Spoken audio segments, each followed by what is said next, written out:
Capítulo 10.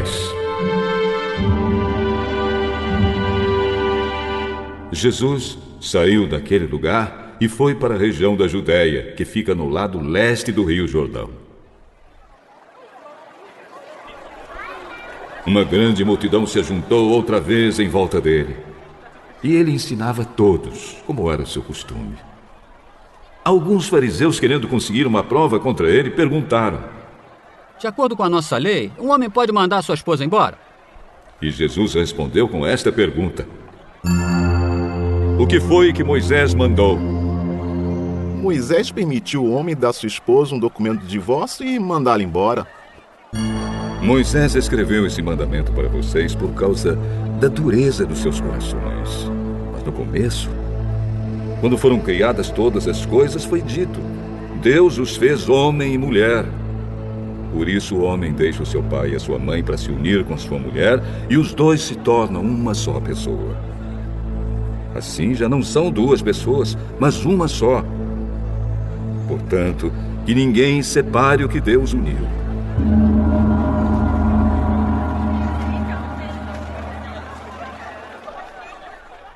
Quando já estavam em casa, os discípulos tornaram a perguntar sobre esse assunto.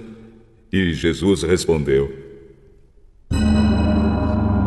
o homem que mandar a sua esposa embora e casar com outra mulher estará cometendo adultério contra a sua esposa. E se a mulher mandar o seu marido embora e casar com outro homem, ela também estará cometendo adultério.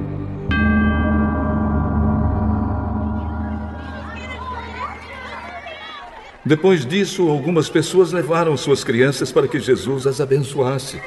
Mas os discípulos repreenderam aquelas pessoas. Quando viu isso, Jesus não gostou e disse: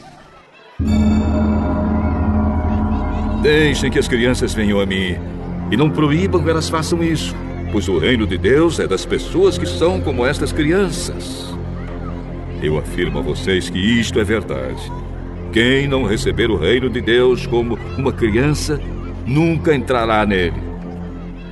Então Jesus abraçou as crianças e as abençoou, pondo as mãos sobre elas. Quando Jesus estava saindo de viagem, um homem veio correndo, ajoelhou-se na frente dele e perguntou: bom mestre, o que devo fazer para conseguir a vida eterna? Por que você me chama de bom? Só Deus é bom. E mais ninguém. Você conhece os mandamentos: não mate, não cometa adultério, não roube, não dê falso testemunho contra ninguém, não tire nada dos outros, respeite o seu pai e a sua mãe. Mestre, desde criança eu já tenho obedecido todos esses mandamentos.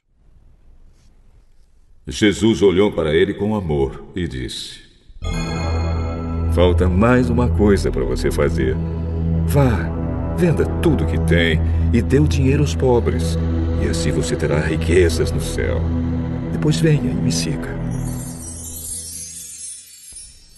Quando o homem ouviu isso, fechou a cara, e porque era muito rico, foi embora triste. Jesus então olhou para os seus discípulos que estavam em volta dele e disse: como é difícil os ricos entrarem no reino de Deus.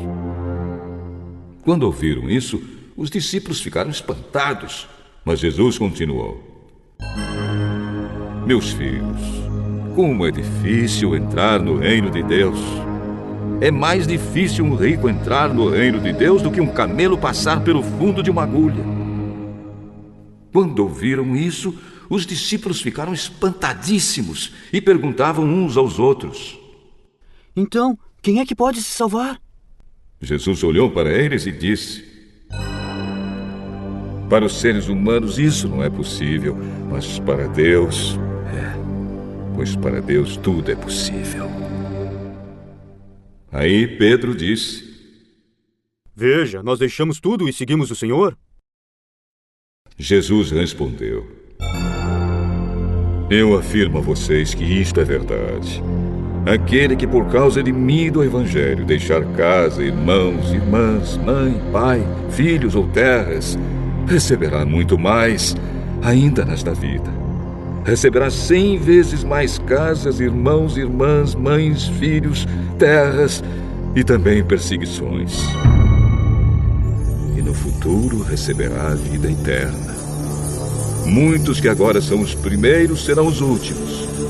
E muitos que agora são os últimos serão os primeiros.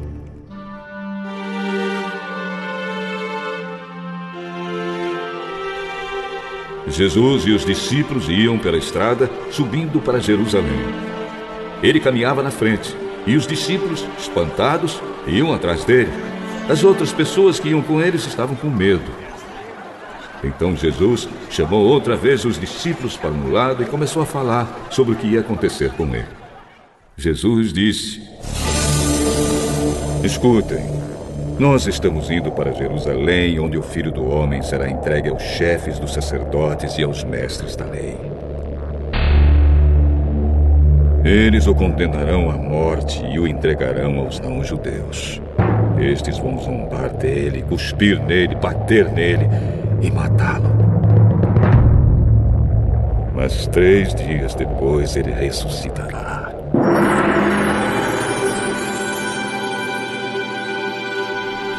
Depois Tiago e João, filhos de Zebedeu, chegaram perto de Jesus e disseram: Mestre, queremos lhe pedir um favor. O que querem que eu faça para vocês?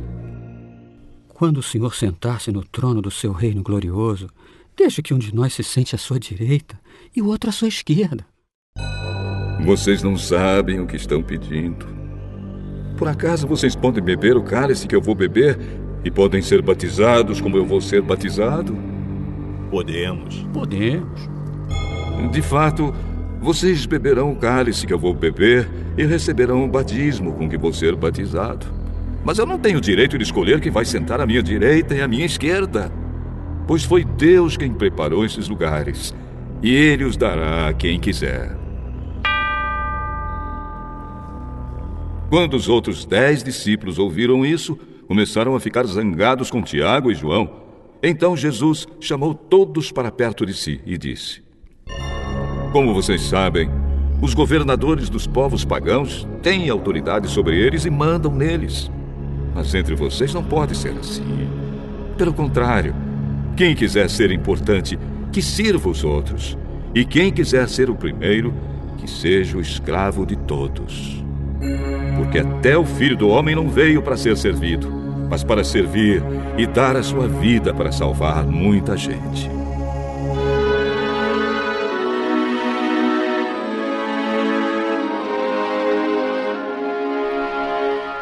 Jesus e os discípulos chegaram à cidade de Jericó.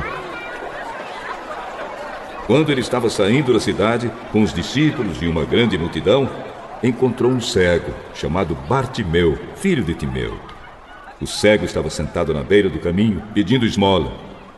Quando ouviu alguém dizer que era Jesus de Nazaré que estava passando, o cego começou a gritar: Jesus, filho de Davi, tenha pena de mim! Muitas pessoas o repreenderam e mandaram que ele calasse a boca, mas ele gritava ainda mais: Filho de Davi, tenha pena de mim! Então Jesus parou e disse: Chamem o cego. Eles chamaram e lhe disseram: Coragem! Levante-se porque ele está chamando você! Então Bartimeu jogou a sua capa para um lado, levantou-se depressa e foi até o lugar onde Jesus estava. O mestre perguntou: O que é que você quer que eu faça? Mestre, eu quero ver de novo. Vá, você está curado porque teve fé. No mesmo instante, Bartimeu começou a ver de novo e foi seguindo Jesus pelo caminho.